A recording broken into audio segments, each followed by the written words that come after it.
കുറേ ദിവസങ്ങൾക്ക് ശേഷം ഞാനിന്ന് കോളേജിലേക്ക് പോവാണ്. കോളേജിൽ എക്സാം ഡ്യൂട്ടി ഉണ്ട്. അപ്പോൾ അതിന് വേണ്ടിയിട്ടാണ് പോകുന്നത്. ഞാൻ എൻ്റെ വീട്ടിലായതുകൊണ്ട് തന്നെ കുറച്ച് നേരത്തെ പോന്നിട്ടുണ്ട്. 7:45 ബസ്സിന് ഞാൻ വീട്ടിൽ നിന്ന് പോന്നു. ആദ്യം മഞ്ചേരി വരെ എത്തണം. പിന്നെ അവിടുന്ന് കൊണ്ടോട്ടി ബസ്സിന് പോയാലാണ് കോളേജ് എത്തുക. ഞാൻ മഞ്ചേരി കച്ചേരിപ്പടി സ്റ്റാൻഡിലെത്തി. 8:30 ആകുമ്പോഴത്തേക്കൊക്കെ എത്തിയിട്ടുണ്ട്.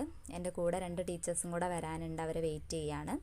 അവിടുന്ന് പിന്നെ ഞങ്ങൾ ബസ്സൊക്കെ കയറി ആലുക്കൽ ഇറങ്ങി ഓട്ടോ പിടിച്ച് ഞങ്ങൾ കോളേജിലെത്തിയ ഉടനെ തന്നെ പഞ്ച് ചെയ്യാനും സൈൻ ചെയ്യാനൊക്കെ ഉണ്ടായിരുന്നു. അതിനാണ് ആദ്യം പോയത്. അതൊക്കെ കഴിഞ്ഞ് എക്സാമിന് ആവശ്യമായിട്ടുള്ള പേപ്പേഴ്സൊക്കെ കളക്ട് ചെയ്യാൻ പോയി. അതൊക്കെ കളക്ട് ചെയ്ത് ഞങ്ങൾ എക്സാം ഹാളിലെത്തിയപ്പോൾ കുട്ടികളാരും എത്തിയിട്ടില്ല. സമയമാവുന്നേ ഉള്ളൂ. 10 മണിക്കാണ് സ്റ്റാർട്ട് ചെയ്യുക. ഒരു 12 മണിയോട് കൂടിയിട്ട് എൻ്റെ എക്സാം ഡ്യൂട്ടി കഴിഞ്ഞു. 2 മണിക്കൂറേ ഉണ്ടായിരുന്നുള്ളൂ. അത് കഴിഞ്ഞ് ഞാൻ ഡിപ്പാർട്ട്മെൻറ്റിൽ വന്നിരുന്നു. അവിടെ സിസ്റ്റവും കാര്യങ്ങളൊക്കെ ഓൺ ചെയ്തിടാനുണ്ടായിരുന്നു. അതൊക്കെ ചെയ്ത് പിന്നെ ടീച്ചേഴ്സ് വന്നപ്പോൾ ഫുഡൊക്കെ കഴിച്ച് ഞങ്ങൾ പോന്നു. ആദ്യം തന്നെ ഞങ്ങളൊരു ഫോട്ടോ എടുക്കാൻ വേണ്ടിയിട്ടാണ് പോയിട്ടുണ്ടായിരുന്നത്. സരിത മിസ്സിന് പാസ്പോർട്ട് സൈസ് ഫോട്ടോ വേണമായിരുന്നു.